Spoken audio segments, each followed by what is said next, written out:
मेरे प्यारे साथियों, आप सभी का स्वागत है आपके अपने YouTube channel Aftab study classes में। तो आज की इस क्लास में हम लोग बात करने वाले हैं क्लास 10 के लिए सामाजिक विज्ञान में। जैसा कि आपको मालूम है कि आपकी जो क्लास 10 सामाजिक विज्ञान का पेपर आता है उसमें आपको 12 नंबर के विकल्प दिए जाते हैं। तो ये वीडियो आपके लिए बहुत इंपॉर्टेंट रहने वाला है अगर आप लोग क्लास 10 के स्टूडेंट हैं और अगर आप लोग पढ़ाई के प्रति जागरूक हैं और सामाजिक विज्ञान में अपना स्कोर जो है अच्छा करना चाहते हैं तो आप लोग वीडियो को लास्ट तक जरूर देखना। अन्यथा आप लोग अभी से ही वीडियो से हट सकते हैं और जा सकते हैं, क्योंकि इस वीडियो को बनाने के लिए बहुत ही मेहनत लगी है। ताकि मैंने इस वीडियो में जितने भी आपके ऑप्शंस हैं सारे ऑप्शंस सामाजिक विज्ञान के इस वीडियो में रखे हैं। इसलिए आप लोग वीडियो को लास्ट तक जरूर देखिएगा। वीडियो अच्छा लगे तो लाइक शेयर कीजिएगा और दोस्तों के पास भी भेज दीजिएगा, ठीक है। तो हम यहाँ पे स्टार्ट करते हैं। देखिएगा सबसे पहला नंबर यहाँ पे कह रहा है और सभी ऑप्शनल प्रश्न मिलेंगे आपको इसमें, ठीक है। तो एक बार मेरा कहने का मतलब क्या है आप लोगों से कि एग्ज़ाम को देने से पहले आप लोग इस वीडियो को एक बार ज़रूर देख लेना, क्योंकि ये वीडियो जो है आप लोगों के लिए बहुत ही हेल्पफुल रहने वाला है। ये तो जब ही पता लगेगा जब आप लोग एग्ज़ाम देने जाएंगे, क्योंकि इससे पहले तो मैं बता सकता हूँ कितनी हेल्पफुल रहने वाली है। तो ठीक है, समझ गए होंगे आप लोग। अब आपको करना क्या है, यहाँ पर सही से समझना है, सीखना है, अच्छी तरीके से सीखते हुए चलना है। एक बार एक काम और करना। देखिए, जैसे अगर आप याद ना कर सकें इसको, कोई प्रॉब्लम वाली बात नहीं है। आप हेडफोन लगाकर सुन सकते हैं, इसको लगातार सुनते रहिएगा जब तक सारे विकल्प कंप्लीट ना हो जाए। तब तक आपको 90% याद हो जाएगा। 2-3 बार सुन लेंगे, याद हो जाएगा। लिखने की कोई ज़रूरत नहीं पड़ेगी, मन लगा के सुन लेना है, ठीक है। और तभी आप समाज विज्ञान में स्कोर भी अच्छा कर सकेंगे अगर आपने विकल्प को ठीक कर लिया। तो यहाँ पर सबसे पहला प्रश्न पढ़ते हैं। देखिए 2020 में आया हुआ क्वेश्चन है, ये 2020 में क्वेश्चन आया हुआ है, ठीक है। थोड़ा सा जूम कर लेते हैं इसको, फिर पढ़ते हैं इसको हम, ठीक है। पहला लिखा हुआ है कि भारत में उपभोक्ता संरक्षण अधिनियम कब लागू किया गया। इसके लिए आपको 4 ऑप्शन दिए गए हैं। तो यहाँ पर मैं आपको बिल्कुल राइट आंसर ही बताऊंगा, आप थोड़ा विचार कर लीजिएगा। तो इसके लिए आपका राइट आंसर हो जाएगा 1986, ऑप्शन नंबर खा, ठीक है।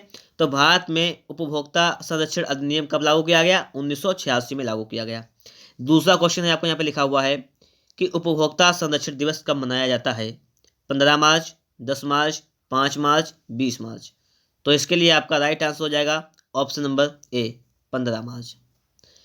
देखिए क्वेश्चन नंबर 3 लिखा हुआ है, सूचना पाने का अधिकार अधिनियम कब पारित हुआ था? अक्टूबर 2002, अक्टूबर 2003, अक्टूबर 2004, अक्टूबर 2005। तो इसके लिए आपका राइट आंसर हो जाएगा अक्टूबर 2005 में पारित हुआ था, ठीक है। अगला क्वेश्चन लिखा हुआ है, क्वेश्चन नंबर 4, हॉलमार्क किस वस्तु का प्रमाणक चिन्ह है? खाद्य पदार्थों का, सोने का, चांदी का, इन सभी का। तो इसके लिए आपका राइट आंसर हो जाएगा ये है सोने का। आगे है, एक मार्क किन वस्तुओं के लिए प्रमाणक चिन्ह है? खाद्य पदार्थों का, धातुओं का, इलेक्ट्रॉनिक सामान का, इनमें से किसी का। तो देखिएगा इसके लिए आपका राइट आंसर हो जाएगा, इसके लिए आपका राइट आंसर हो जाएगा खाद्य पदार्थों का, ऑप्शन नंबर का। तो एक मार्क किन वस्तुओं के लिए प्रमाणक चिन्ह है? खाद्य पदार्थों के लिए, हॉलमार्क सोने के लिए, ठीक है। आगे लिखा हुआ ISI किसका प्रमाणक चिन्ह है? ISI किसका प्रमाणक चिन्ह है? लिखा हुआ, देखिए लिखा हुआ है कारों का, सोने का, गैर खाद्य वस्तुओं का, चांदी का। तो ये हो जाएगा गैर खाद्य वस्तुओं का, ठीक है। गैर खाद्य वस्तुओं का प्रमाणक चिन्ह है। अब देखते हैं आगे, 7 नंबर क्वेश्चन लिखा हुआ है कि राष्ट्रीय उपभोक्ता दिवस के रूप में मनाया जाता है 5 दिसंबर, 24 दिसंबर, 15 दिसंबर, 10 दिसंबर। तो इसके लिए आपका राइट आंसर हो जाएगा 24 दिसंबर। समझ रहे हो इतना? इसके लिए आपका राइट आंसर क्या हो जाएगा? 24 दिसंबर। इसके लिए आपका बिल्कुल राइट आंसर हो जाएगा। अब हम लोग चलते हैं आगे क्वेश्चन पर। अब देखिएगा, आप लोगों को वीडियो अच्छा लग रहा है तो फटाफट से एक बार वीडियो को लाइक जरूर कर दीजिएगा। चैनल पर नए हैं तो चैनल को फटाफट से एक बार सब्सक्राइब भी कर लीजिएगा। अब देखते हैं हम लोग अगले क्वेश्चन। अब देखिएगा ये भी क्वेश्चन जो है 2020 में यहाँ पर से आए हुए हैं, ठीक है। इंपॉर्टेंट क्वेश्चन है, तो इसको भी थोड़ा सा जूम कर लेते हैं हम लोग यहाँ पर। देखिएगा यहाँ पर क्वेश्चन नंबर 1 कह रहा है कि निम्नलिखित देशों बीच संबंध और तीव्र एकीकरण की प्रक्रिया कहलाती है। विभिन्न देशों, समझ रहा है कि विभिन्न देशों बीच संबंध एवं तीव्र एकीकरण की प्रक्रिया क्या कहलाती है? तो उसको कहते हैं हम लोग वैश्वीकरण। क्या कहते हैं? वैश्वीकरण कहते हैं।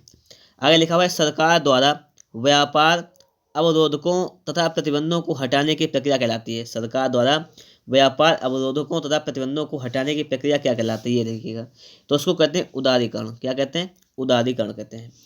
फिर भारत सरकार ने उदारीकरण की प्रक्रिया किस वर्ष में आरंभ की थी? 1991, 92, 93, 94। तो इसके लिए आपका राइट आंसर हो जाएगा 1991 में। ठीक है। आगे लिखा हुआ है उदारीकरण का अर्थ है निजी क्षेत्र पर अंकुश लगाना, लाइसेंस नीति में ढील देना, सार्वजनिक क्षेत्र का विस्तार करना, उपयुक्त तीनों। तो देखिएगा इसके लिए आपका राइट आंसर हो जाएगा कि लाइसेंस नीति में ढील देना। ठीक है, लाइसेंस नीति में ढील देना इसके लिए राइट आंसर हो जाएगा। आगे लिखा हुआ है कि विश्व व्यापार संगठन की स्थापना कब हुई थी?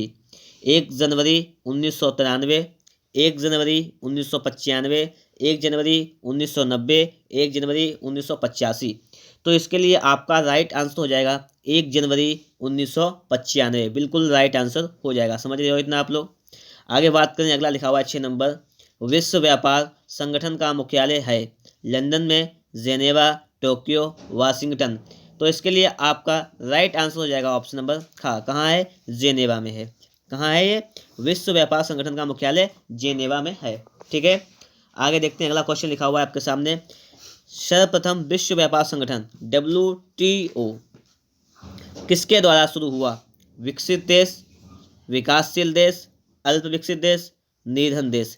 तो इसके लिए आपका राइट आंसर हो जाएगा विकसित देश। ऑप्शन नंबर का इसके लिए आपका बिल्कुल राइट आंसर हो जाएगा। ठीक है। अगर आप लोग वीडियो को सही से अच्छी तरीके से समझ रहे हैं तो फटाफट से एक बार वीडियो को लाइक कर दीजिएगा, और एक बार आप लोग फिर से, जब आप लोग वीडियो को कंप्लीट कर लें तो उसके बाद आप लोग फिर से एक बार वीडियो को जरूर देख लीजिएगा, ताकि आप सारे विकल्पों को अच्छी तरीके से याद कर लें, क्योंकि ये विकल्प जो हैं आपके एग्जाम के लिए बहुत ही इंपॉर्टेंट रहने वाले हैं।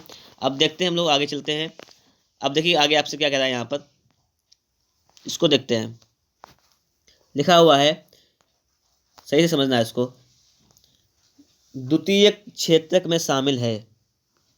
ठीक है, यहाँ पे लिखा हुआ है खनन, डेयरी, विनिर्माण, कृषि। तो इसके लिए आपका राइट आंसर हो जाएगा विनिर्माण। ठीक है, कि द्वितीय क्षेत्रक में शामिल क्या है? विनिर्माण।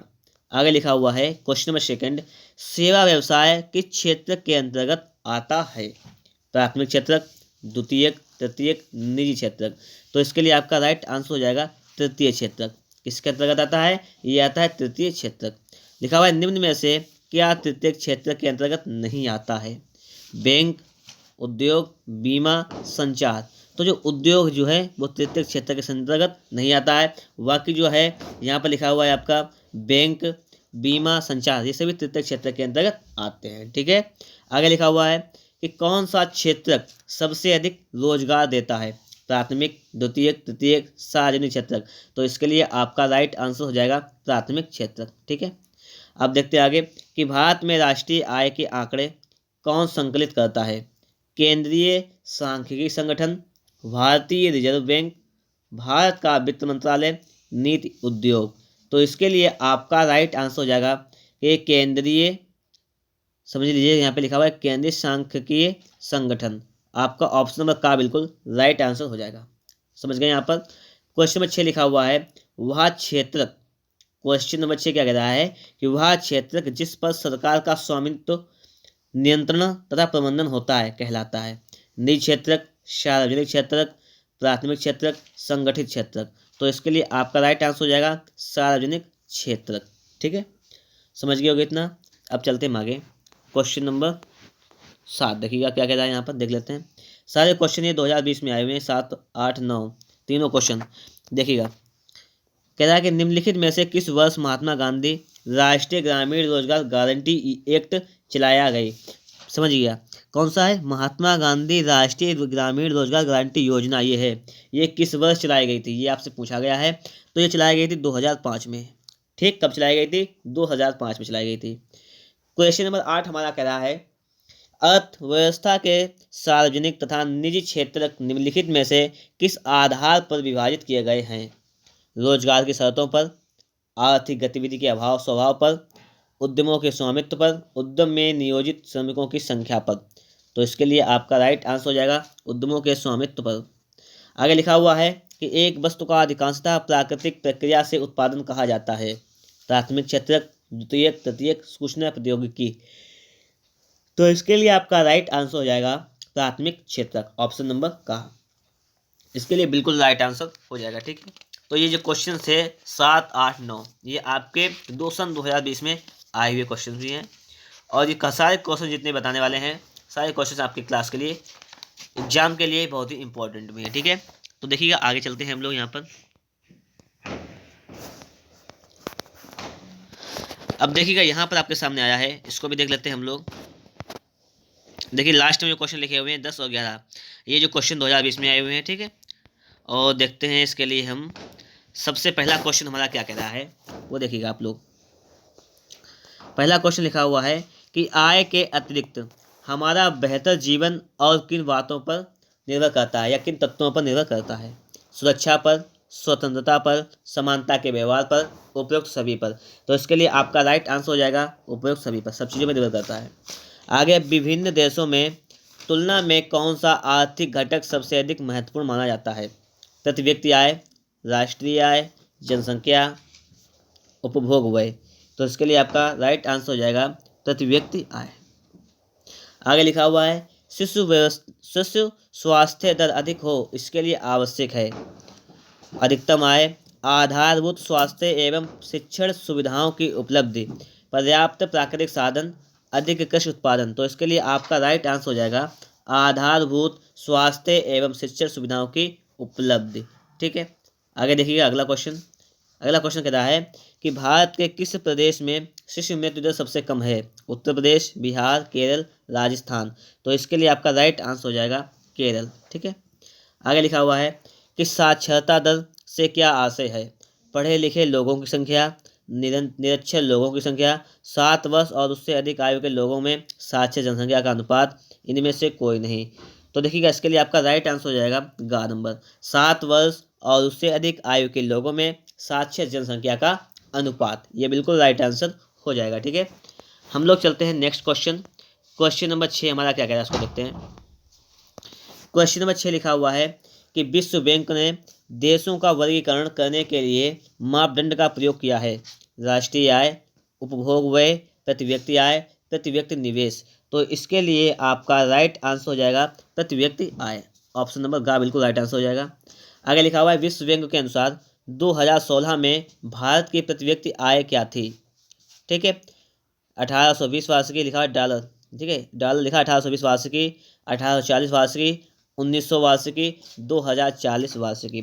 तो इसके लिए आपका राइट आंसर हो जाएगा 1840 वार्षिकी। ठीक है, ये आगे लिखा हुआ है लोगों की इच्छाओं तथा उनके जीवन स्तर में वृद्धि करने की एक प्रक्रिया कहलाती है। आर्थिक विकास, भौतिक विकास, मानव विकास, आध्यात्मिक विकास। तो इसके लिए आपका राइट आंसर हो जाएगा मानव विकास। ठीक है, आगे लिखा हुआ है कि मानव विकास सूचकांक 2018 में भारत का स्थान है 105, 112, 130, 150। तो इसके लिए आपका राइट आंसर हो जाएगा 130। अब देखिएगा आगे क्वेश्चन नंबर 10 आपके सामने लिखा हुआ है, इसको सही समझिएगा। ठीक है, क्वेश्चन नंबर 10 हो गया है, आए हुए क्वेश्चन इस साल। लिखा हुआ है कि निम्नलिखित देशों में से किस देश का मानव विकास सूचकांक 2016 के अनुसार भारत से अधिक ऊंचा स्थान है। श्रीलंका, बांग्लादेश, पाकिस्तान, नेपाल। तो इसके लिए आपका राइट आंसर हो जाएगा श्रीलंका। ठीक है, आगे लिखा हुआ है निम्न में से किस राज्य की प्रति व्यक्ति आय सबसे अधिक है। हरियाणा, बिहार, राजस्थान, मेघालय। तो हो जाएगा हरियाणा, बिल्कुल राइट आंसर हो जाएगा। ठीक है, तो अगर आप लोगों को हमारा वीडियो अच्छा लग रहा है तो फटाफट से एक बार वीडियो को लाइक कर दीजिएगा, चैनल पर नए हैं तो चैनल को सब्सक्राइब भी कर लीजिएगा। ठीक है, अब हम लोग चलते हैं आगे। इसको देखिएगा, आपको यहाँ पर कह रहा है नंबर 1 प्रश्न, सही से समझिएगा, पढ़िएगा, देखिएगा। यहाँ पर कह रहा है नंबर 1 कि लोकतंत्र संस्थाओं के लिए निम्न में से क्या आवश्यक है। ठीक है, लोकतंत्र संस्थाओं के लिए निम्न में से क्या आवश्यक है। लिखा हुआ है यहाँ पर विस्तार करना, ठीक, प्रभावी बनाना, कार्य पद्धति में सुधार लाना, अधिक अधिकार देना। तो इसके लिए आपका राइट आंसर हो जाएगा कार्य पद्धति में सुधार लाना। ठीक है, आगे सूचना का अधिकार कानून निम्न में से क्या है। लोकतंत्र का रखवाला, लोकतंत्र का आधार, लोकतंत्र का निर्माता, लोकतंत्र का प्रणेता। तो इसके लिए आपका राइट आंसर हो जाएगा लोकतंत्र का रखवाला, सूचना का अधिकार। आगे लिखा सत्ता में हिस्सेदारी निम्न में से क्या है। लोकतंत्र की भावना के प्रतिकूल है, लोकतंत्र की भावना के अनुकूल है, लोकतंत्र के लिए व्यर्थ है, लोकतंत्र के लिए ना व्यर्थ है ना आवश्यक है। तो इसके लिए आपका राइट आंसर हो जाएगा कि लोकतंत्र की भावना के अनुकूल है। ठीक है, सत्ता में हिस्सेदारी क्या है कि लोकतंत्र की भावना के अनुकूल है। ठीक, समझ गए हो कितना। अब हम लोग चलते हैं आगे क्वेश्चंस पर। देखिएगा आगे आपके सामने क्वेश्चन आ गए हैं, इसको देख लेते हैं हम लोग। क्वेश्चन नंबर हमारा 1 लिखा हुआ है यहाँ पर कि निम्न में से कौन सी शासन पद्धति अपने नागरिकों को मूल अधिकारों की गारंटी देती है? तानाशाही, राजतंत्र, प्रजातंत्र, उपयुक्त सभी। तो इसके लिए आपका राइट आंसर हो जाएगा प्रजातंत्र। ठीक है, कौन सी? प्रजातंत्र जो है। आगे लिखा हुआ है क्वेश्चन नंबर 2 कि लोकतांत्रिक व्यवस्था निम्न में से किस पर आधारित होती है? समृद्धि पर, प्रतिभा एवं कौशल पर, धन और बल पर, राजनीतिक समता पर। तो इसके लिए आपका राइट आंसर हो जाएगा राजनीतिक समानता पर। आगे लिखा हुआ है कि लोकतांत्रिक व्यवस्था निम्न में से किसके लिए नागरिकों की मददगार होती है? धन कमाने के लिए, यश कमाने के लिए, शांति और सद्भाव का जीवन जीने के लिए, शासन व्यवस्था में परिवर्तन लाने के लिए। तो इसके लिए आपका राइट आंसर हो जाएगा कि शांति और सद्भाव का जीवन जीने के लिए। ऑप्शन नंबर गा बिल्कुल राइट आंसर हो जाएगा। आगे लिखा हुआ है कि महिलाओं के लिए लोकतंत्र की निम्न में से क्या प्रमुख शर्त है? महिलाओं को रोजगार देना, महिलाओं के लिए स्कूल खुलवाना, महिलाओं के साथ गरिमा और समानता का व्यवहार करना, महिलाओं को मतदान का अधिकार दिलाना। तो इसके लिए आपका राइट आंसर हो जाएगा कि महिलाओं के साथ गरिमा और समानता का व्यवहार करना। बिल्कुल राइट आंसर हो जाएगा। ठीक है, अब हम लोग चलते हैं आगे नेक्स्ट क्वेश्चन पर। देखते हैं हम लोग यहाँ पर अगला नेक्स्ट क्वेश्चन आपसे क्या कह रहा है यहाँ पर। ठीक है, इसको देखना है, सही तरीके समझना है। चलिए थोड़ा सा इसको जूम कर लेते हैं। अब देखिएगा यहाँ पर लिखा हुआ है कि लोकतंत्र की तीसरी लहर निम्न में से किस देश से संबंध है? नंबर 1 यहाँ पे लिखा हुआ है भारत, फिर लिखा हुआ है बांग्लादेश, नेपाल, बोलीविया। ठीक है, तो इसके लिए आपका राइट आंसर क्या हो जाएगा वो हमें यहाँ पे चेक कर लेनी है। ठीक है, इसके लिए आपका राइट आंसर क्या हो जाएगा? लोकतंत्र की तीसरी लहर किस देश से संबंध है? तो ये हो जाएगा हमारा यहाँ पर नेपाल। ऑप्शन नंबर गा जो है बिल्कुल राइट आंसर हो जाएगा नेपाल। नेपाल में लोकतंत्र की स्थापना कब हुई? 2005, 6, 8, 15। तो इसके लिए आपका राइट आंसर हो जाएगा 2015 में हुई। नेपाल में लोकतंत्र की स्थापना कब हुई? सन 2015 में हुई। आगे लिखा हुआ है, इसको देखिएगा क्वेश्चन नंबर 3 कह रहा है यहाँ पर कि बोलीविया में जल युद्ध किस वर्ष में छिड़ा था? 2000 में, 2001 में, 2003, 2005। तो इसके लिए आपका राइट आंसर हो जाएगा सन 2000 में। कब? 2000 में। आगे लिखा हुआ है कि भारतीय संसद ने सूचना का अधिकार RTI अधिनियम निम्न में से किस वर्ष में पारित किया था? 2003 में, 1 में, 4 में, 2005 में। तो इसके लिए आपका राइट आंसर हो जाएगा सन 2005 में। ठीक है, अब देखते हैं आगे लिखा हुआ है ग्रीन बेल्ट या हरित पट्टी आंदोलन का संबंध निम्न में से किस देश से है? Kenya, Nepal, Bolivia, Bharat. तो इसके लिए आपका राइट आंसर हो जाएगा केन्या। किस देश से? केन्या से है। क्वेश्चन नंबर 6 हमारा कह रहा है कि दबाव समूह के आंदोलनों के कारण लोकतंत्र पर निम्न में से क्या प्रभाव पड़ा है? लोकतंत्र दुर्बल हुआ है, लोकतंत्र पर कोई प्रभाव नहीं पड़ा है, लोकतंत्र की जड़ें मजबूत हुई हैं, घ नंबर है कि लोकतंत्र ना दुर्बल हुआ है ना मजबूत। तो देखिएगा इसके लिए आपका राइट आंसर क्या हो जाएगा कि लोकतंत्र की जड़ें मजबूत हुई हैं। कब? दबाव समूह के आंदोलनों के कारण। ठीक है, तो इसके लिए आपको देखिएगा यहाँ तक के कंप्लीट हो चुके हैं और देखते हैं हम लोग आगे चलते हैं। अब वीडियो को लास्ट तक जरूर बने रहिएगा क्योंकि इस वीडियो से आप लोगों को बहुत ही बड़ा फ़ायदा मिलने वाला है। ठीक है, अब देखते हैं यहाँ पर लिखा हुआ है हमारा, इसको भी समझ लेते हैं। आया हुआ नहीं ये क्वेश्चन, देखिएगा लिखा हुआ है कि सामाजिक विभाजन और भेदभाव वाली सामाजिक ठीक है सामाजिक असमताएं निम्न में से कौन सी हैं? ये कह रहा है यहाँ पर। ठीक है, तो यहाँ पर इसके लिए आपका राइट आंसर क्या हो जाएगा? नंबर 1 लिखा है धन, धर्म, शिक्षा, गौत्र संपत्ति, लिंग, धर्म, जात, धर्म, संप्रदाय। तो इसके लिए आपका राइट आंसर हो जाएगा लिंग, धर्म, जात। फिर समझ लीजिएगा एक बार क्वेश्चन को। सामाजिक विभाजन और भेदभाव वाली सामाजिक असमानताएं निम्न में से कौन कौन सी हैं? तो लिंग, जाति, धर्म। ठीक है, इसके लिए आपका राइट आंसर हो जाएगा। अब देखते हैं क्वेश्चन नंबर 2 लास्ट वाला क्वेश्चन जो है वो 2020 में आया हुआ है। इससे पहले देख लेते हैं हम लोग क्या क्या क्वेश्चन थे।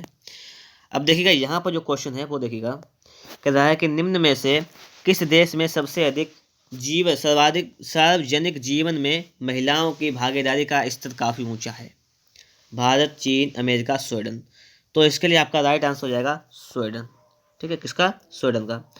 आगे, भारत में स्थानीय निकायों में महिलाओं को निम्न में से कितने % आरक्षण दिया गया है? 25%, 30, 33, 27। तो इसके लिए आपका राइट आंसर हो जाएगा 33% आरक्षण दिया गया है। आगे लिखा हुआ है कि धर्म को कभी भी राजनीति से अलग नहीं किया जा सकता। यह कथन किसका है? धर्म को कभी भी राजनीति से अलग नहीं किया जा सकता, किसने कहा था? रविन्द्रनाथ टैगोर, पंडित जवाहरलाल नेहरू, डॉक्टर भीमराव अम्बेडकर, महात्मा गांधी। तो इसके लिए आपका राइट आंसर हो जाएगा महात्मा गांधी। महात्मा गांधी ने कहा था कि धर्म को कभी भी राजनीति से अलग नहीं किया जा सकता।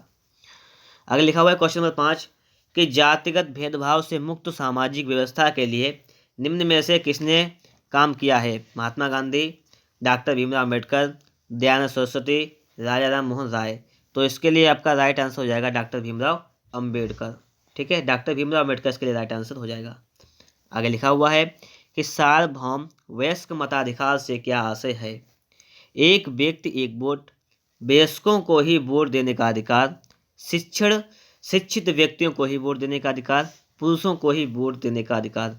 तो इसके लिए आपका राइट आंसर हो जाएगा कि एक व्यक्ति एक वोट। ठीक है, सार्वभौम वयस्क मताधिकार से क्या आशय है कि एक व्यक्ति और एक वोट। ये इसके लिए आपका बिल्कुल राइट आंसर हो जाएगा। ठीक है, अब हम लोग चलते हैं आगे। देखिएगा क्वेश्चन नंबर 7 हमारा क्या कह रहा है। ये 2020 में आया हुआ क्वेश्चन भी है, इसको सही तरीके से समझ भी लीजिएगा। क्या कह रहा है कि निम्नलिखित में से किसमें महिलाओं के लिए आरक्षण सुनिश्चित है? विधानसभाओं में, लोकसभा में, पंचायती राज संस्थाओं में और राज्यसभा में। तो इसके लिए आपका राइट आंसर हो जाएगा ऑप्शन नंबर का, पंचायती राज संस्थानों में। ठीक है, आगे चलते हैं हम लोग। देखिएगा अगला क्वेश्चन लिखा हुआ है, इसको देखते हैं। क्वेश्चन नंबर 1 आपके सामने यहाँ पर आ गया है। क्या कह रहा है देखिएगा कि लोगों के बीच बंटवारे का निम्न में से क्या कारण होता है? सामाजिक विभिन्नताएं, परंपराएं, धार्मिक विश्वास, राजनीतिक परिस्थितियां। तो इसके लिए आपका राइट आंसर हो जाएगा सामाजिक विभिन्नताएं। बंटवारा का यही कारण होता है।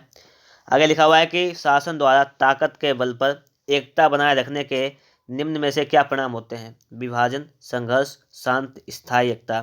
तो इसके लिए राइट आंसर हो जाएगा विभाजन। क्या राइट आंसर हो जाएगा? विभाजन। शासन द्वारा ताकत के बल पर एकता बनाए रखने के क्या परिणाम होते हैं? विभाजन हो जाता है। ठीक है, आगे लिखा हुआ है कि लोकतांत्रिक व्यवस्था में लोग अपनी मांग पूरी करवाने के लिए निम्न में से क्या उपाय अपनाते हैं?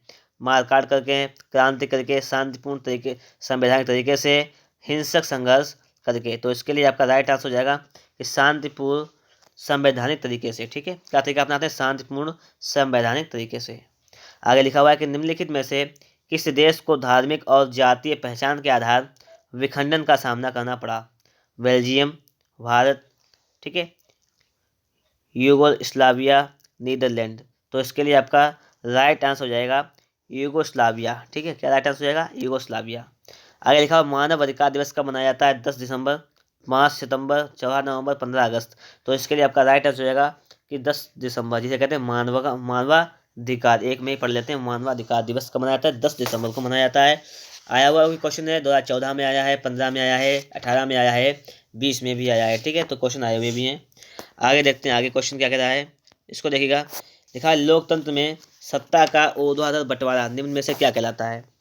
लोकतंत्र में सत्ता का ऊर्ध्वाधर बंटवारा निम्न में से क्या कहलाता है? संघवाद, राष्ट्रवाद, राजतंत्र, तानाशाही। तो इसके लिए आपका राइट आंसर हो जाएगा संघवाद। ठीक है, क्या कहलाता है? संघवाद कहलाता है। यहाँ पर अगर हमारा ये वीडियो अच्छा लग रहा है, अगर लास्ट आप लोग, तो एक बात आप काम कीजिएगा यहाँ पर, बिल्कुल लास्ट से जो देखते रहिएगा, ताकि आप लोगों के अच्छे से अच्छे नंबर भी आ सकें। ठीक है, अब देखते हैं हम लोग यहाँ पर अगला क्वेश्चन हमारा क्या कह रहा है, इसको देख लीजिएगा।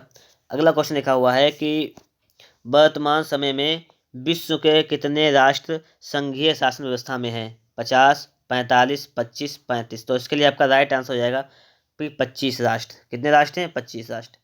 अगला लिखा हुआ है कि कानूनों का पुस्तकाकार संग्रह निम्न में से क्या कहलाता है? दस्तावेज, नियमावली, संविधान, न्यायिक संग्रह। तो इसके लिए कहलाता है आपका संविधान। कानूनों का पुस्तकाकार संग्रह क्या कहलाता है? संविधान कहलाता है। आगे लिखा हुआ है कि भारत निम्न में से किस शासन व्यवस्था वाला देश है? केवल एकात्मक शासन वाला, केवल संघीय शासन वाला, संघीय और एकात्मक शासन के मिश्रण वाला, इनमें से कोई नहीं। तो इसके लिए आपका राइट आंसर हो जाएगा कि संघीय और एकात्मक शासन के मिश्रण वाला। आगे लिखा हुआ है कि भारत में कुल कितने संघीय राज्य हैं? भारत में कुल कितने संघीय राज्य हैं आपसे कह रहा है। तो भारत में कुल कितने राज्य हैं? राज्य हैं 28। ठीक है, ऑप्शन नंबर खा बिल्कुल राइट आंसर हो जाएगा। फिर है कि भारतीय संघ में कितने केंद्र शासित प्रदेश हैं? तो केंद्र शासित प्रदेश हैं 8। ठीक है, इसको याद करें, नया अपडेट है ये। ठीक है, 15, 16, 17, 18, 20 तो आया हुआ है क्वेश्चन, ये भी आया हुआ है, ये भी क्वेश्चन आया हुआ है। आगे देखिए सारे क्वेश्चन जो है 20 में आए हुए हैं, 2020 में। कि लिखा हुआ है कि संघात्मक प्रणाली शासन प्रणाली में अधिकारों का विभाजन होता है केंद्र एवं राज्य के मध्य, एक राज्य एवं अन्य राज्यों के मध्य, व्यवस्थापिका एवं कार्यपालिका के मध्य, व्यवस्थापिका एवं न्यायपालिका के मध्य। तो इसके लिए आपका राइट आंसर हो जाएगा केंद्र और राज्यों के मध्य, केंद्र और राज्यों के मध्य। ऑप्शन नंबर का बिल्कुल राइट आंसर हो जाएगा। आगे देखते हैं, देखिए सभी क्वेश्चन 2020 में आए हुए हैं। अब देख लेते हैं इनको। क्वेश्चन नंबर 8 क्या कह रहा है कि भारतीय संविधान की 8वीं अनुसूची में कितनी भाषाओं का समावेश है? 20, 22, 24, 26। तो इसके लिए आपका राइट आंसर हो जाएगा 22 भाषाओं का समावेश है। आगे है कि निम्नलिखित में से कौन सा संघीय राज्य है? मणिपुर, हिमाचल प्रदेश, अरुणाचल प्रदेश, दिल्ली। तो इसके लिए आपका राइट आंसर हो जाएगा दिल्ली जो है वो संघीय या केंद्र शासित। ठीक, बात वही है। आगे लिखा हुआ है, इसको सही से समझना है। पहले देखते हैं, थोड़ा क्वेश्चन बचा हुआ है इधर, पूरा देख लेते हैं। क्वेश्चन नंबर 10 कह रहा है हमारा कि संविधान में उल्लिखित 3 सूचियों में से निम्नलिखित में से कौन सा विषय संवर्धित सूची में शामिल है? शिक्षा, कृषि, पुलिस, रक्षा। तो इसके लिए आपका राइट आंसर हो जाएगा ऑप्शन नंबर का, शिक्षा जो है वो संवर्धित सूची में शामिल है। ठीक है, अब थोड़ा इसको जूम की लेते हैं। अब देखिएगा इसको कि धर्मनिरपेक्ष राज्य में केवल धर्म का कोई स्थान नहीं, एक राष्ट्र एक धर्म में विश्वास, केवल बहुसंख्यक धर्म के वर्ग के धर्म की मान्यता, सभी धर्मों को समान समझना। तो इसके लिए आपका राइट आंसर हो जाएगा कि धर्मनिरपेक्ष राष्ट्र का मतलब होता है कि सभी धर्मों को समान समझना। ऑप्शन नंबर घ बिल्कुल राइट आंसर हो जाएगा। लिखा हुआ कि भारत में पंचायती राज की स्थापना कब हुई? 1980, 90, 1992, 2004। तो इसके लिए आपका राइट आंसर हो जाएगा सन 1992 में पंचायती राज व्यवस्था की स्थापना हुई थी। ठीक है, इतना तो आप लोग समझ गए होंगे यहाँ पर। अब हम लोग चलते हैं यहाँ पर अगले क्वेश्चन पर। देखिएगा यहाँ पर आप लोगों के सामने अगले क्वेश्चन हमारे आ गए हैं, इसको भी देख लेते हैं। क्वेश्चन नंबर हमारा एक कह रहा है कि बेल्जियम देश के समाज की विशेषता निम्न में से क्या है? ठीक है, लिखा हुआ है समाज परंपरावादी है, समाज प्रगतिशील है, समाज की जातीय बुनावट जटिल है, समाज धार्मिक मान्यताओं पर बल देता है। तो इसके लिए आपका राइट आंसर हो जाएगा कि समाज की जातीय बनावट जटिल है। ठीक है, श्रीलंका निम्न में से किस वर्ष स्वतंत्र हुआ था? 1948, 49, 50, 51। तो इसके लिए आपका राइट आंसर हो जाएगा 1948। ठीक है, आगे लिखा हुआ है यहाँ पर, इसको देख लेते हैं हम लोग कि श्रीलंका तमिलों की नाराजगी का निम्न में से क्या कारण था? ठीक है, इसको देखिएगा यहाँ पर। सिंघली समुदाय सत्ता पर काबिज था, सिंघली बहुसंख्यक नीति अपना रहे थे, सिंघली उनकी भाषा और संस्कृति के प्रति संवेदनशील थे, उन्हें देश से निकाला जा रहा था। तो इसके लिए आपका राइट आंसर हो जाएगा कि सिंघली उनकी भाषा और संस्कृति के प्रति असंवेदनशील थे। इसका मतलब क्या? आपका ऑप्शन नंबर जो है गा वाला बिल्कुल राइट आंसर हो जाएगा। आगे लिखा हुआ है, इसको देखिएगा यहाँ पर। क्वेश्चन नंबर 4 हमारा क्या कह रहा है? न्यायपालिका का विधायिका और कार्यपालिका पर नियंत्रण रखना निम्न में से किस सिद्धांत का अनुपालन है? ठीक है, न्याय की सत्ता का, न्याय और समता का, न्याय के नियंत्रण का, नियंत्रण और संतुलन की व्यवस्था का। तो इसके लिए आपका राइट आंसर हो जाएगा नियंत्रण और संतुलन की व्यवस्था का बिल्कुल राइट आंसर हो जाएगा। ठीक है, हम लोग चलते हैं आगे। देखिएगा आगे आपके सामने यहाँ पर क्वेश्चन आ गए हैं, इसको देख लीजिएगा सही तरीके से। क्वेश्चन नंबर 1 हमारा क्या कह रहा है, इसको देखिएगा। कह रहा है कि निम्न में से कौन से 2 दूरस्थ स्थित स्थान पूर्वी पश्चिमी गलियारे से जुड़े हैं? आपसे कह रहा है यहाँ पर। इसके लिए यहाँ पर आपको 4 ऑप्शन दिए गए हैं। लिखा हुआ है नंबर 1, यहाँ पर लिखा हुआ है कि मुंबई तथा नागपुर, मुंबई और कोलकाता, सिलचर तथा पोरबंदर, नागपुर तथा सिलीगुड़ी। तो यहाँ पर आपको यहाँ पर ऑप्शन दिया गया है। तो इसके लिए आपका राइट आंसर क्या हो जाएगा यहाँ पर देखिएगा, यहाँ पर जाएगा सिलचर और पोरबंदर। ठीक है, ये बिल्कुल राइट आंसर हो जाएगा।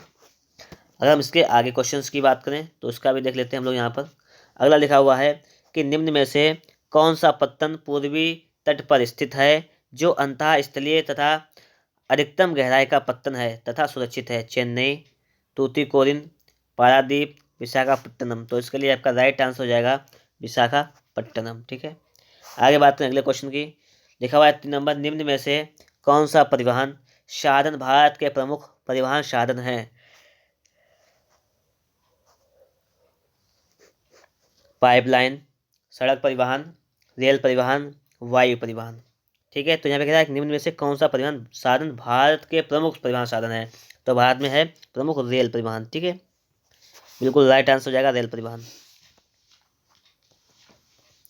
देखिए अगला क्वेश्चन क्या कहता है, इसको देख लेते हैं कि उत्तर रेलवे का मुख्यालय कहाँ है? दिल्ली, कोलकाता, मुंबई, अमृतसर। तो इसके लिए आपका राइट आंसर हो जाएगा दिल्ली में। कहाँ है? यह है दिल्ली में। उत्तर रेलवे का मुख्यालय है दिल्ली में। फिर है पूर्वोत्तर रेलवे का मुख्यालय है कोलकाता, गोरखपुर, मालेगांव, बरौनी। तो इसके लिए आपका राइट आंसर हो जाएगा गोरखपुर में। पूर्वोत्तर रेलवे का कहाँ है? गोरखपुर में है। फिर है पूर्वी रेलवे का मुख्यालय है बरौनी, गोरखपुर, कोलकाता, मालेगांव। तो इसके लिए आपका राइट आंसर हो जाएगा कोलकाता। कहाँ है? यह है कोलकाता में। पूर्वी रेलवे का मुख्यालय कहाँ है? कोलकाता में है। अब देखते हैं आगे। आगे लिखा हुआ है यहाँ पर कि भारत का सबसे लंबा राष्ट्रीय राजमार्ग है NH7, NH1, NH32, NH8। तो इसके लिए आपका राइट आंसर हो जाएगा NH7। भारत का सबसे लंबा राष्ट्रीय राजमार्ग कौन सा है? NH7 है। ठीक है, अब देखते हैं हम लोग यहाँ पर क्वेश्चन नंबर आपका 8 क्या कह रहा है, इसको देख लेते हैं।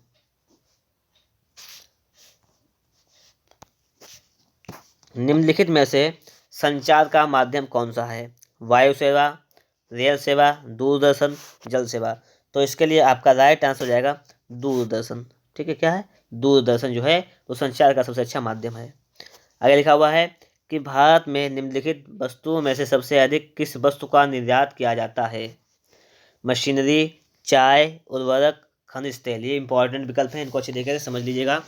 एक दो बार वीडियो को रिपीट करके भी देख लीजिएगा ताकि आप लोग इसको अच्छी तरीके से समझ जाएं। ठीक है, तो यहाँ पर देखिएगा, इसके लिए आपका राइट आंसर हो जाएगा चाय। ठीक है, सर निर्यात में भेजना, किसी चीज़ को भेजना उसको कहते हैं निर्यात, तो चाय है। आगे लिखा हुआ है 10 नंबर क्वेश्चन, निम्नलिखित में से किसका आयात भारत में किया जाता है? मतलब कौन सी चीज़ भारत में मंगाई जाती है? तो भारत में क्या मंगाया जाता है? चाय नहीं, कॉफ़ी नहीं, पेट्रोलियम, खनिज तेल, लोहा इसका। तो पेट्रोलियम मंगाया जाता है। ऑप्शन नंबर आपका गा बिल्कुल राइट आंसर हो जाएगा। ठीक है, ऑप्शन नंबर गा। आगे लिखा हुआ है कि निम्नलिखित में से कौन वस्तु भारत के निर्यात की वस्तु है?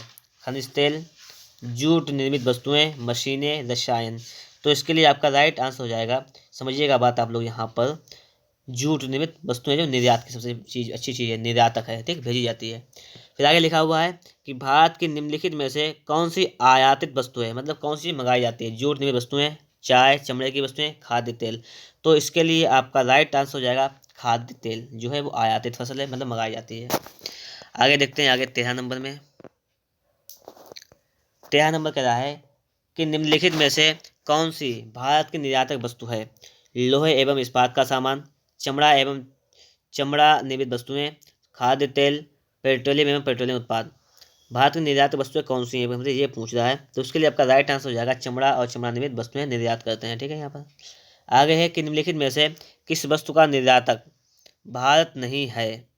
ठीक है, काफ़ी, उर्वरक, तंबाकू, चाय। ये हमसे बात पूछा गया है यहाँ पर। तो किसका निर्यातक नहीं है? इसके लिए आपका राइट आंसर यहाँ पर क्या हो जाएगा, आपको ये बताना है। तो इसके लिए आपका राइट आंसर हो जाएगा उर्वरक। इसका निर्यात भारत नहीं करता है। ठीक है, आगे लिखा हुआ है कि निम्नलिखित में से कौन सा पत्तन बंदरगाह, मतलब देश के पूर्वी तट पर स्थित है? देश के पूर्वी तट पर कौन सा बंदरगाह स्थित है, आपसे ये पूछा गया है। ठीक है, तो देखिएगा यहाँ पर आपके लिए राइट आंसर कौन सा हो जाएगा। पहला दिया कांडला, कोच्चि, मुंबई, विशाखापट्टनम।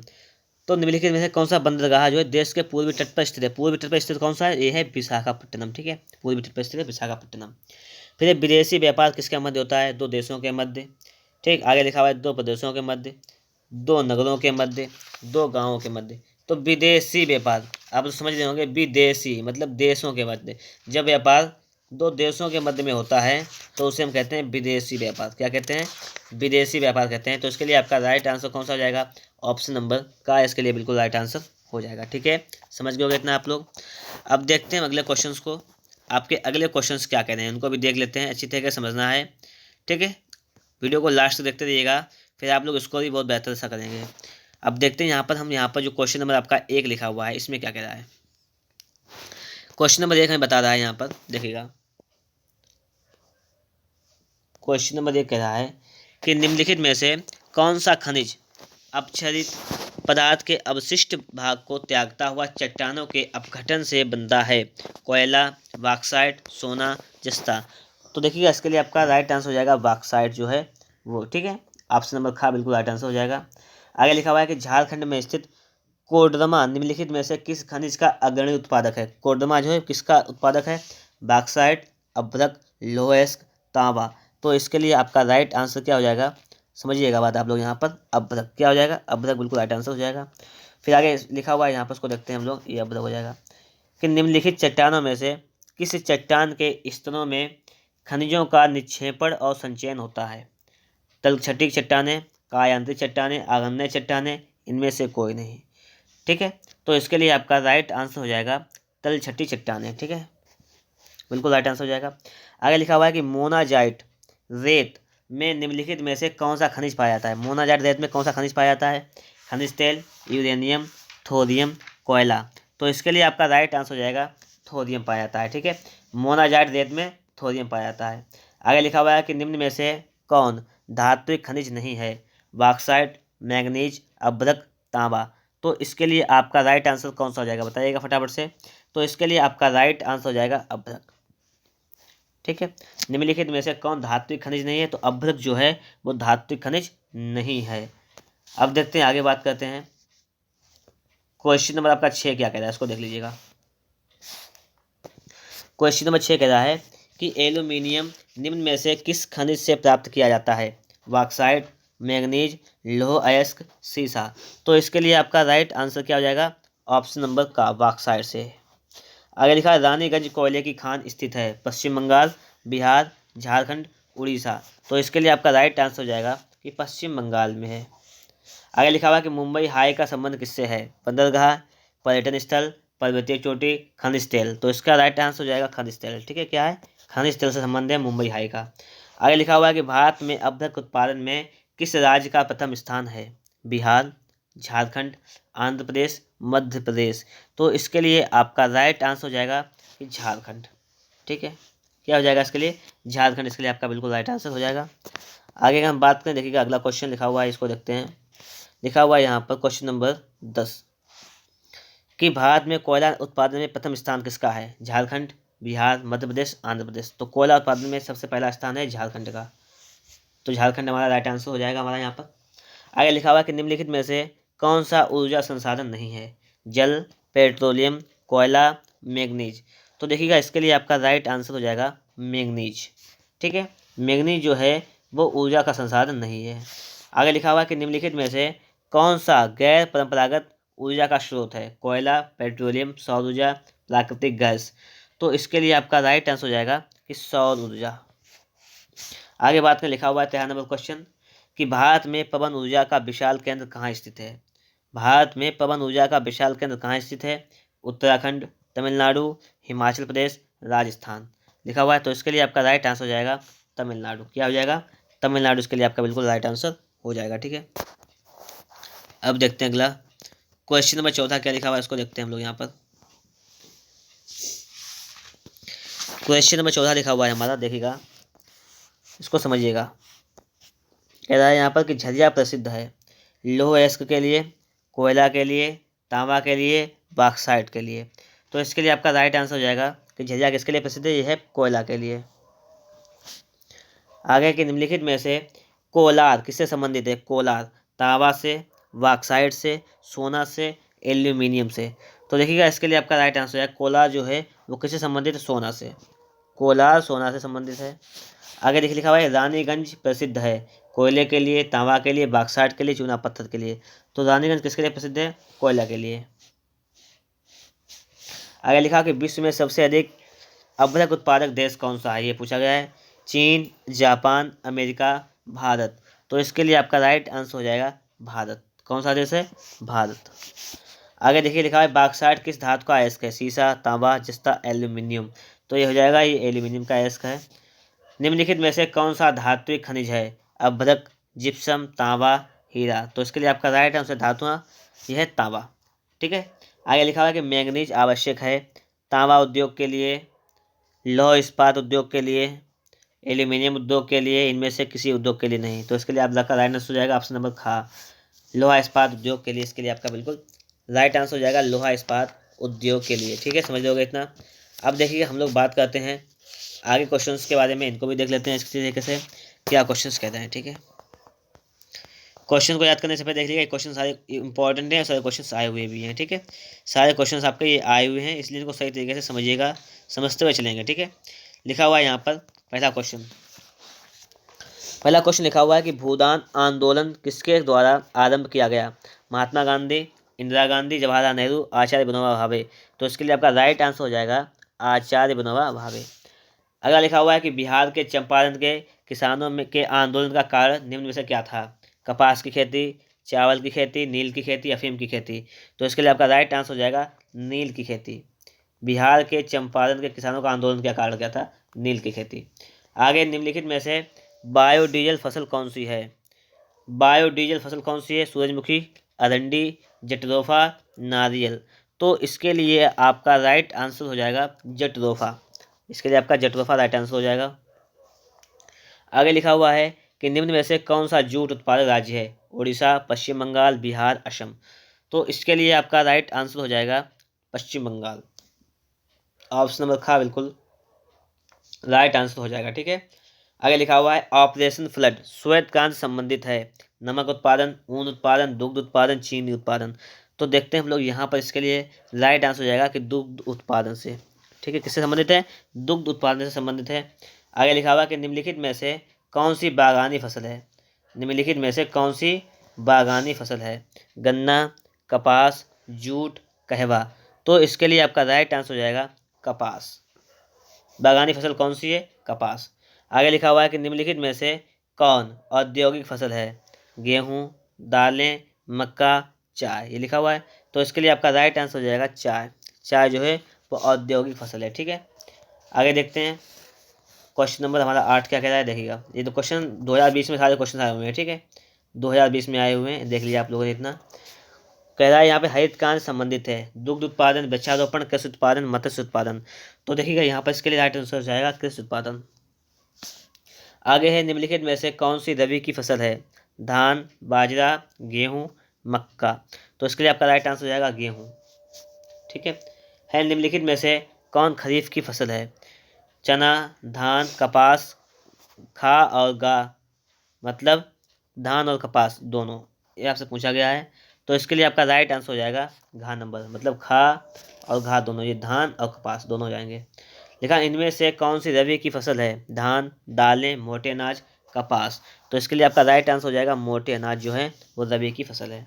फिर आगे लिखा हुआ है कि निम्नलिखित में से कौन सी एक रेशेदार फसल है? जूट, कॉफ़ी, जौ, रबड़। तो इसके लिए आपका राइट आंसर हो जाएगा जूट। ऑप्शन नंबर का बिल्कुल राइट आंसर हो जाएगा। ठीक है, अब देखिएगा आप लोगों ने जब यहाँ तक वीडियो देख लिया है तो हम लोग बिल्कुल नज़दीक तक पहुँच चुके हैं। थोड़ा सा और बना रखें आप लोग, ठीक है, ताकि आप लोगों की तैयारी को बेहतर बना सकें। ठीक है, आप लोगों ने यहाँ तक को क्लियर बिल्कुल कर लिया है अच्छी तरीके से, बहुत अच्छा है कि आप लोगों ने यहाँ तक पढ़ लिया है। अब हम लोग देखते हैं आगे। देखिए ये क्वेश्चंस भी बहुत ही इंपॉर्टेंट हैं, पहले देख लीजिएगा। ये जो क्वेश्चंस हैं जितने भी नदी घाटी परियोजना पर बने हुए हैं, सारे क्वेश्चंस बहुत ही इंपॉर्टेंट हैं। ये आप लोगों के लिए बहुत ही फायदेमंद क्वेश्चन रहने वाले हैं। ठीक है, तो इन क्वेश्चंस को भी एक एक करके हम लोग देखते हैं, अच्छी तरीके से समझते हैं, चलते हैं। अब देखते हैं यहाँ पर जो क्वेश्चन लिखा हुआ है, क्वेश्चन नंबर 1 लिखा हुआ है, इसको देखिएगा कि निम्नलिखित में से उत्तर प्रदेश की सबसे बड़ी नदी घाटी परियोजना कौन सी है? माता टीला, रामगंगा, रिहंद, गंडक। तो इसके लिए आपका राइट आंसर हो जाएगा रिहंद जो है उत्तर प्रदेश की सबसे बड़ी नदी घाटी परियोजना है रिहंद। आगे लिखा हुआ है कि हीराकुंड बांध किस नदी पर बनाया गया है? तापी नदी, कोसी नदी, महानदी, गोदावरी नदी। तो ये है महानदी। इसके लिए राइट आंसर हो जाएगा महानदी पर बनाया गया है। आगे की नागार्जुन योजना किस नदी से संबंधित है? कृष्णा, कावेरी, गंगा, महानदी। तो देखिएगा यहाँ पर इसके लिए आपका राइट आंसर हो जाएगा कृष्णा। नागार्जुन योजना किस पर है? कृष्णा नदी पर। आगे की किस नदी पर टिहरी बांध परियोजना स्थित है? टिहरी बांध परियोजना किस नदी पर स्थित है? भागीरथी नदी, नर्मदा नदी, महानदी, चंबल नदी। तो इसके लिए आपका राइट आंसर हो जाएगा कि भागीरथी नदी पर। कहाँ पर स्थित है? इसका है भागीरथी नदी पर। आगे है कि रिहंद बांध परियोजना किस राज्य में स्थित है? पंजाब, बिहार, उत्तर प्रदेश, उड़ीसा। तो इसके लिए आपका राइट आंसर हो जाएगा उत्तर प्रदेश। क्यों? क्योंकि आप पहले ही पढ़ चुके हैं कि उत्तर प्रदेश की सबसे बड़ी नदी घाटी परियोजना कौन सी? रिहंद। तो रिहंद ही पूछा गया तो ये जाएगा उत्तर प्रदेश। आगे क्वेश्चन है भाखड़ा नागल बांध किस नदी पर स्थित है? गंगा, चंबल, सतलुज, गोदावरी। तो इसके लिए आपका राइट आंसर हो जाएगा सतलुज। ठीक है, भाखड़ा नागल बांध किस पर है? सतलुज नदी पर है। आगे हीराकुंड बांध किस राज्य पर स्थित है? किस राज्य में स्थित है? गुजरात, आंध्र प्रदेश, उड़ीसा, महाराष्ट्र। ठीक है, तो इसके लिए आपका राइट आंसर हो जाएगा उड़ीसा। कहाँ है? उड़ीसा पर। आगे देखते हैं अगला क्वेश्चन। क्वेश्चन नंबर अगला कह रहा है कि निम्नलिखित में से किस राज्य में प्रत्येक घर के ऊपर वर्षा जल संग्रहण ढांचे बनाए गए हैं, मतलब वर्षा के जल को इकट्ठा करने के लिए? राजस्थान, कर्नाटक, महाराष्ट्र, तमिलनाडु। तो इसके लिए राइट आंसर हो जाएगा तमिलनाडु। आगे है सलास। सलास बांध किस नदी पर स्थित है? महानदी, चिनाब, सतलुज, कृष्णा। तो हो जाएगा चिनाब नदी पर। ठीक है, कहाँ पर स्थित हो जाएगा? ये हमारा हो जाएगा यहाँ पर चिनाब नदी पर स्थित हो जाएगा। ठीक है, अब देखते हैं हम लोग आगे के क्वेश्चंस को। देखते रहिएगा वीडियो को बिल्कुल लास्ट तक, क्योंकि इससे आप लोगों को एग्जाम में बहुत ही बेनिफिट मिलेगा, इसलिए इसको देखना ना भूलें, लगातार देखते रहिएगा वीडियो को। अब देखिएगा यहाँ पर जो क्वेश्चन लिखा हुआ है, क्वेश्चन नंबर 1, इसको देखिएगा। लिखा हुआ है कि भारत में निम्न में से लगभग कितनी वन्य जीवन उपजातियाँ पाई जाती हैं?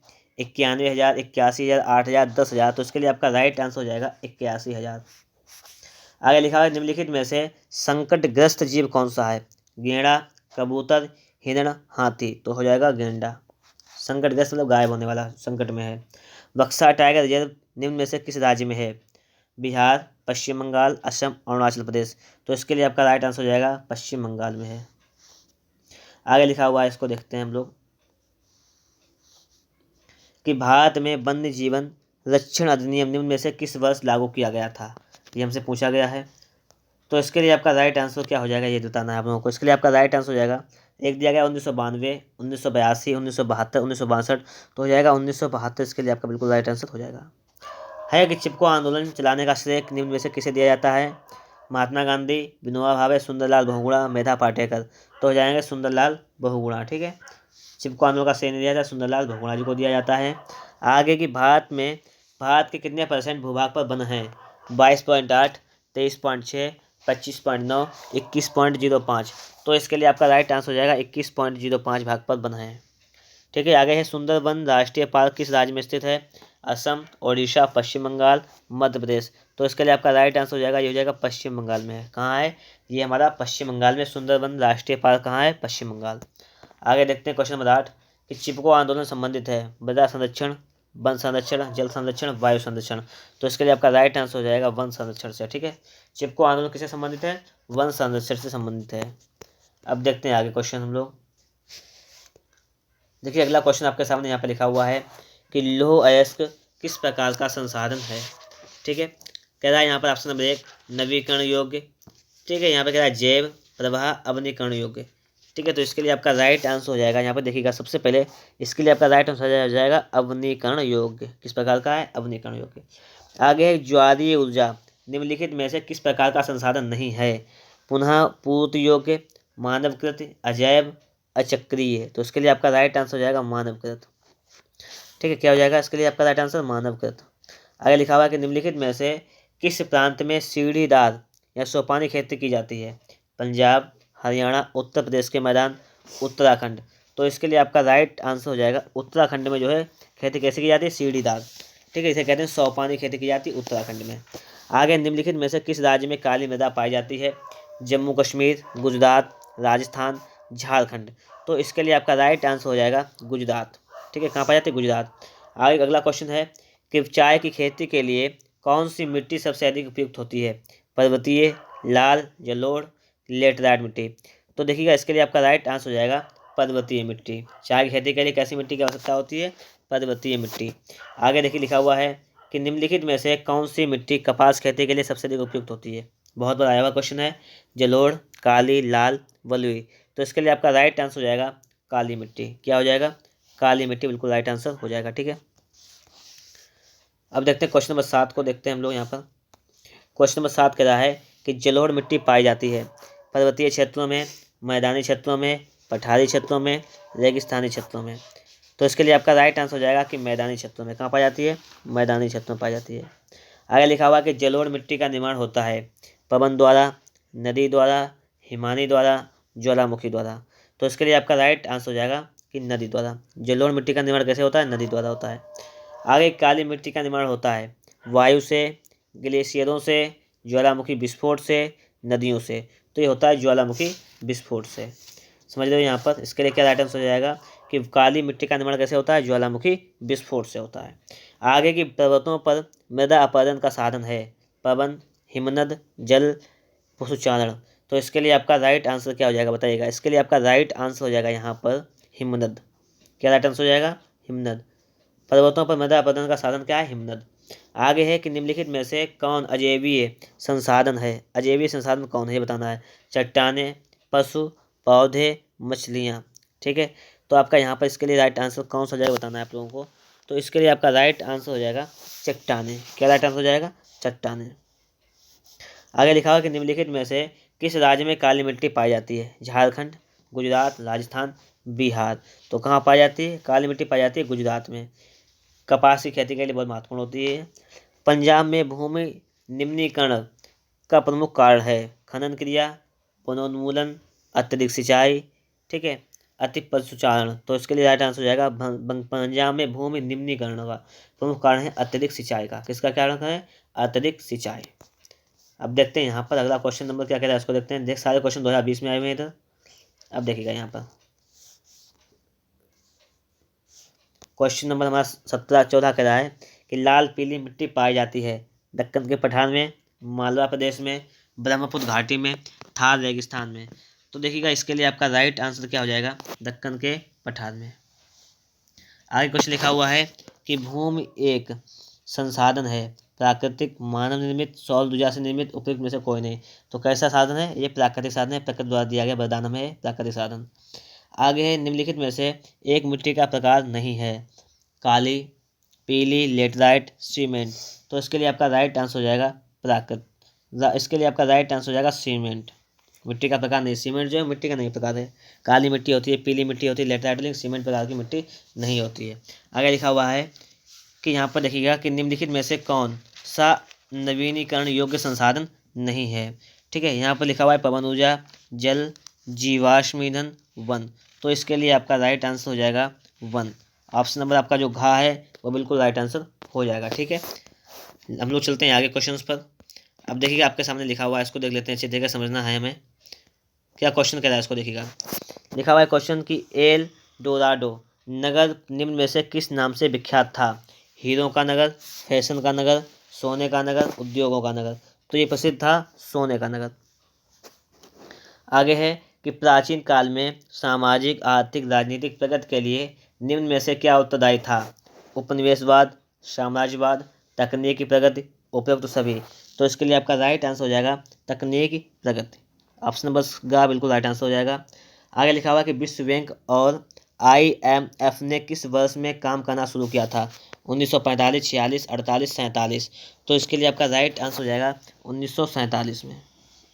आगे लिखा हुआ है कि विश्व व्यापार संगठन की स्थापना कहाँ हुई थी? New York, Washington, Geneva, Australia. तो इसके लिए आपका राइट आंसर हो जाएगा जिनेवा में। कहाँ हुई थी? जिनेवा में हुई थी विश्व व्यापार संगठन की स्थापना। आगे लिखा हुआ है कि महामंदी का प्रारंभ किस वर्ष हुआ था?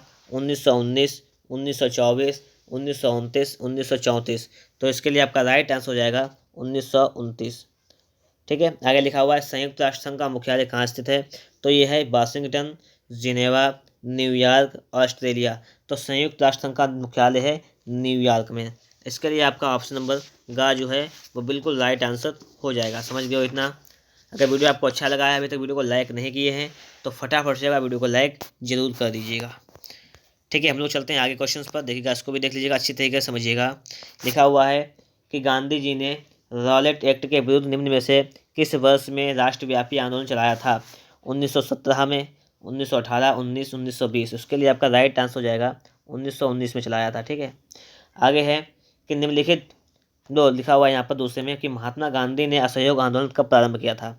मार्च 1920, जनवरी 1921, अप्रैल 1920, फरवरी 1921। तो इसके लिए आपका राइट आंसर हो जाएगा कि जनवरी 1921, बिल्कुल राइट आंसर हो जाएगा। आगे है कि बारदौली किसान आंदोलन का संबंध निम्न में से किस नेता से है। बारदौली किसान आंदोलन, महात्मा गांधी, जवाहरलाल नेहरू, लाला लाजपत राय, सरदार पटेल। तो इसके लिए आपका राइट आंसर हो जाएगा सरदार पटेल। आगे लिखा हुआ है कि सन 1929 में किस अधिवेशन में कांग्रेस ने पूर्ण स्वराज का प्रस्ताव पारित किया था। लाहौर, नागपुर, दिल्ली, लखनऊ। तो इसके लिए आपका राइट आंसर हो जाएगा लाहौर। ऑप्शन नंबर का बिल्कुल राइट आंसर हो जाएगा लाहौर। ठीक है, आगे लिखा हुआ है कि वंदे मातरम गीत के लेखक कौन है। इकबाल, रविन्द्रनाथ टैगोर, मैथिली शरण गुप्त, बंकिम चंद्र चट्टोपाध्याय। तो इसके लिए राइट आंसर हो जाएगा कि बंकिम चंद्र चट्टोपाध्याय जो है वंदे मातरम गीत के लेखक है। आगे लिखा हुआ है कि सविनय अवज्ञा आंदोलन का मुख्य केंद्र कहाँ था। साबरमती आश्रम, पोरबंदर, खेड़ा, सूरत। तो इसके लिए आपका राइट आंसर हो जाएगा साबरमती आश्रम, ऑप्शन नंबर का। आगे लिखा साइमन कमीशन कब भारत आया था। 1922, 24, 26, 28। तो कब भारत आया था। 1928 में भारत आया था। ठीक, साइमन कमीशन भारत कब आया था। 1928। आगे देखिएगा क्वेश्चन नंबर 8 क्या कह रहा है उसको देख लेते हैं हम लोग, अच्छी तरीके से समझना है। यहाँ पे कह रहा है कि इंडिया विंस फ्रीडम पुस्तक का लेखक कौन है। महात्मा गांधी, सुभाष चंद्र बोस, मौलाना अबुल कलाम आज़ाद, जवाहरलाल नेहरू। तो इसके लिए आपका राइट आंसर हो जाएगा मौलाना अबुल कलाम आज़ाद। आगे है साइमन कमीशन का विरोध करते हुए निम्नलिखित में से कौन पुलिस की लाठियों से शहीद हुए। मोतीलाल नेहरू, लाला लाजपत राय, गोपाल कृष्ण गोखले, देशबंधु चित्तरंजन दास। तो देखिएगा इसके लिए आपका राइट आंसर हो जाएगा लाला लाजपत राय। आगे लिखा हुआ है कि गांधी जी ने दांडी यात्रा की थी। रॉलेट एक्ट के विरोध में, क्रिप्स प्रस्ताव के विरोध में, उत्तरदायी शासन की स्थापना है और नमक कानून तोड़ने हेतु। तो किस लिए की थी ये इन्होंने की थी नमक कानून तोड़ने हेतु की थी। ठीक है, आगे लिखा हुआ है कि गांधी जी ने नमक सत्याग्रह कहाँ प्रारंभ किया था। पोरबंदर, दांडी, वर्धा, चंपारण। तो इसके लिए आपका राइट आंसर हो जाएगा दांडी। कहाँ से शुरुआत किया था, दांडी से। भारतीय राष्ट्रीय कांग्रेस की स्थापना कब हुई थी। तो ये हुई थी, कब हुई थी पता है आप लोगों को। 82, 84, 85, 86 तो हुई 1885 में हुई थी। ठीक है, आगे है महात्मा गांधी दक्षिण अफ्रीका से कब लौटे थे। 1914, 15, 18, 1919। तो कब लौटे थे, तो ये लौटे थे 1915 में। आगे लिखा हुआ है कि असहयोग आंदोलन का मुख्य कारण क्या था। रॉलेट एक्ट, प्रथम विश्व युद्ध, खिलाफत आंदोलन, चौरी चौरा की घटना। तो देखिएगा इसके लिए आपका राइट आंसर क्या हो जाएगा, ये आप लोगों को फटाफट से अभी बताना है। तो ये देखिएगा यहाँ पर जो लिखा हुआ है असहयोग आंदोलन का मुख्य कारण क्या था, तो था रॉलेट एक्ट। क्या कारण था, रॉलेट एक्ट। ठीक है, 14 क्वेश्चन यहाँ पे कंप्लीट हुए हैं। आगे देखिएगा अगला क्वेश्चन नंबर 15 हमारा क्या कह रहा है कि शुभ करो या मरो का नारा किसने दिया था। सुभाष चंद्र बोस, चंद्रशेखर आज़ाद, भगत सिंह, महात्मा गांधी। तो देखिएगा इसके लिए आपका राइट आंसर क्या हो जाएगा कि महात्मा गांधी। करो या मरो कहा था महात्मा गांधी ने। सविनय अवज्ञा आंदोलन कब चलाया गया था। 1920, 27, 30, 35। तो चलाया गया था 1930 में चलाया गया था सविनय अवज्ञा आंदोलन। आगे सविनय अवज्ञा आंदोलन में महात्मा गांधी ने नमक को अतिरिक्त महत्व क्यों दिया। नमक का प्रयोग अमीर गरीब सभी करते थे। यह भोजन का अभिन्न हिस्सा था। नमक तैयार करने पर सरकार का अधिकार था। इनमें से सभी। तो इसके लिए आपका राइट आंसर हो जाएगा इनमें से सभी। आगे है कि पेरियार रामास्वामी नायकर कौन थे। वैज्ञानिक, शिक्षाविद, समाज सुधारक, लेखक। तो इसके लिए आपका राइट आंसर हो जाएगा समाज सुधारक थे ये। आगे लिखा हुआ है कि भारत वापस आने पर गांधी जी ने पहला सत्याग्रह कहाँ किया था। चंपारण, बारडोली, अहमदाबाद, खेड़ा। तो ये किया था चंपारण में। ठीक है, कहाँ किया था, चंपारण। बिल्कुल राइट आंसर हो जाएगा। ठीक है, अब हम लोग बिल्कुल लास्ट तक पहुँच चुके हैं। आप लोगों थोड़ा सा और धैर्य बना रखें, हमारा वीडियो बिल्कुल समाप्ति की ओर है। ठीक, थोड़ा सा और रह गया है, बिल्कुल थोड़ा सा। लगभग हमारे 20 ऑप्शन हो रह गए हैं, वो भी कंप्लीट होते ही हमारा पूरा ट्रेनिंग जो है वो ऑप्शंस वाला क्लास बिल्कुल कंप्लीट हो जाएगा। ठीक है, अब देखते रहिएगा आप लोग। यहाँ पर हमारा क्वेश्चन क्या कहता है। क्वेश्चन नंबर हमारा 1 यहाँ पर है, इसको देखिएगा कि यूरोप में राष्ट्रवाद के उदय का काल क्या था। तो था 1914 से 1918, 1919 से 1939, 1940 से 49, 1950 से 1959। तो उसके लिए इसका राइट आंसर हो जाएगा 1919 से 1939 तक। आगे है कि प्रसा का चांसलर कौन था? Otto von Bismarck, Napoleon, Mazzini, Count Cavour. तो इसके लिए आपका राइट आंसर हो जाएगा ऑटो वान बिस्मार्क। आगे लिखा हुआ है कि बिस्मार्क ने किस नीति द्वारा जर्मनी के एकीकरण में सफलता पाई?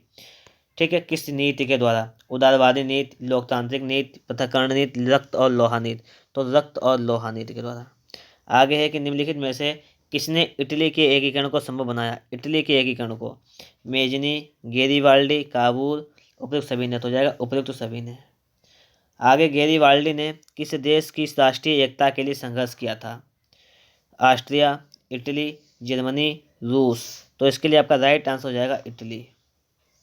आगे लिखा हुआ है गेरिबाल्डी संबंधित था इटली के एकीकरण से, जर्मनी के एकीकरण से, अमेरिका के स्वतंत्रता संग्राम से, रूस की राज्य क्रांति से। तो इसके लिए आपका राइट आंसर हो जाएगा कि इटली के एकीकरण से। गेरिबाल्डी किससे संबंधित था? इटली के एकीकरण से। आगे लिखा हुआ कि मार्टिन लूथर द्वारा चलाए गए आंदोलन का नाम क्या था? कैथलिक, ठीक है, Puritan, प्रेस्बिटेरियंस, Protestant.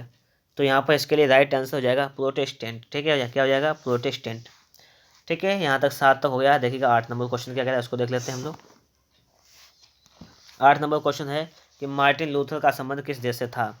Germany, Italy, France, England. तो इसके लिए आपका राइट आंसर हो जाएगा जर्मनी। कहाँ से संबंध था? जर्मनी से। अगला क्वेश्चन है कि मार्टिन लूथर ने धर्म सुधार आंदोलन किस देश से प्रारंभ किया था? Italy, Germany, France, Holland. तो इसके लिए आपका राइट आंसर क्या हो जाएगा? जर्मनी। क्या राइट आंसर हो जाएगा? जर्मनी राइट आंसर हो जाएगा। ठीक है, आगे है कि फ्रांस की क्रांति का तत्कालिक कारण था स्टेटस जनरल का अधिवेशन, दार्शनिकों की भूमिका, आर्थिक तंगी, सम्राट की निरंकुशता। तो देखिएगा यहाँ पर इसके लिए बिल्कुल राइट आंसर आपका कौन सा हो जाएगा, समझिएगा बात आप। ऑप्शन नंबर का लिखा हुआ स्टेटस जनरल का अधिवेशन बिल्कुल राइट आंसर हो जाएगा। ठीक है, अब देखते हैं यहाँ पर हम आगे थोड़े से विकल्प बोल गए हमारे, उसको देख लीजिएगा। यहाँ पर बस लगभग थोड़े से हैं, ये 8-10 विकल्प हैं। लिखा हुआ है कि महान दार्शनिक वॉल्टेयर ने किस देश की क्रांति को प्रभावित किया था? अमेरिका, इंग्लैंड, रूस, फ्रांस। तो इसके लिए आपका राइट आंसर हो जाएगा फ्रांस। आगे है यंग इटली सोसाइटी का संस्थापक कौन था? Garibaldi, Bismarck, Kabul, Mazzini. तो इसके लिए आपका राइट आंसर हो जाएगा मेजनी। आगे है कि फ्रांस की क्रांति कब हुई? 1788, 1789, 1790, 1787। तो इसके लिए आपका राइट आंसर हो जाएगा 1789। फ्रांस की क्रांति कब हुई? 1789 में हुई। आगे राष्ट्रवाद का प्रारंभ जिस देश से हुआ वह है जर्मनी, इटली, फ्रांस, इंग्लैंड। तो क्या किस देश से हुआ था? ये स्टार्ट हुआ था फ्रांस से। ठीक है, राष्ट्रवाद का प्रारंभ हुआ था फ्रांस से हुआ था। आगे लिखा हुआ है कि अमेरिका औद्योगिक क्रांति किस देश में प्रारंभ हुई थी? अमेरिका, इंग्लैंड, चीन, यूएसएसआर, रूस। तो देखिएगा इसमें आपका बिल्कुल राइट आंसर हो जाएगा कि जो इंग्लैंड में हुई थी औद्योगिक क्रांति जो थी वो इंग्लैंड में हुई थी। ठीक है, औद्योगिक क्रांति का प्रारंभ हुआ था इंग्लैंड में। ठीक, अब हम लोग देखते हैं आगे क्वेश्चंस को। लिखा हुआ है 16 नंबर, नेपोलियन का संबंध किस देश से था? Germany, Italy, France, England. तो देखिएगा यहाँ पर इसके लिए आपका राइट आंसर हो जाएगा फ्रांस। ठीक है, नेपोलियन का संबंध किससे था? नेपोलियन का संबंध फ्रांस देश से था। ठीक है, आगे देखते हैं क्वेश्चन नंबर 17 कह रहा है यहाँ पर कि सन 1848 की फ्रांसीसी राज्य क्रांति के फलस्वरूप निरंकुश राजतंत्र की स्थापना हुई, सीमित राजतंत्र की स्थापना हुई, सैन्य शासन की स्थापना हुई, गणतंत्र की स्थापना हुई। तो देखिएगा इसके लिए आपका राइट आंसर हो जाएगा कि गणतंत्र की स्थापना हुई। आगे है कि जर्मनी के एकीकरण में मुख्य भूमिका किसकी थी? ठीक है, ज्यूसेप्पे Garibaldi, auto von Bismarck, Napoleon, इनमें से कोई नहीं। तो इसके लिए आपका राइट आंसर हो जाएगा ऑटो वान बिस्मार्क। आगे है कि इटली का एकीकरण किसके नेतृत्व में किया गया था? ज्यूसेप्पे Garibaldi, auto von Bismarck, Napoleon, William प्रथम। तो इसके लिए आपका राइट आंसर हो जाएगा ज्यूसेप्पे गेरिबाल्डी। आगे फ्रांस में गणतंत्र की घोषणा कब की गई थी? 1815, 1830, 1848, 1871। इसके लिए राइट आंसर हो जाएगा 1848। तो देखिएगा दोस्तों, इस प्रकार से मैंने ये लगभग वीडियो हमारा बन गया जाकर है 1 घंटा 5-6 मिनट का वीडियो हमारा कंप्लीट हो गया है। इसमें मैंने सारे विकल्प आप लोगों को कंप्लीट कर दिए हैं। तो इस वीडियो को आप लोग कम से कम 2 या 3 बार जरूर देखिएगा, जिससे कि आप लोगों को सारे विकल्प अच्छी तरीके से याद हो जाएं। अगर आप लोगों को वीडियो अच्छा लगा है तो वीडियो को एक बार लाइक तो कर दीजिएगा, और जितने हमने मेहनत की आप लोगों के लिए तो इतना तो कम कर दीजिएगा कि ये वीडियो जो है आप लोगों के लिए बहुत ही हेल्पफुल भी रहेगा। ठीक है दोस्तों, इस प्रकार से हमारा वीडियो यहाँ पर समाप्त हुआ। वीडियो देखने के लिए आपका बहुत बहुत धन्यवाद।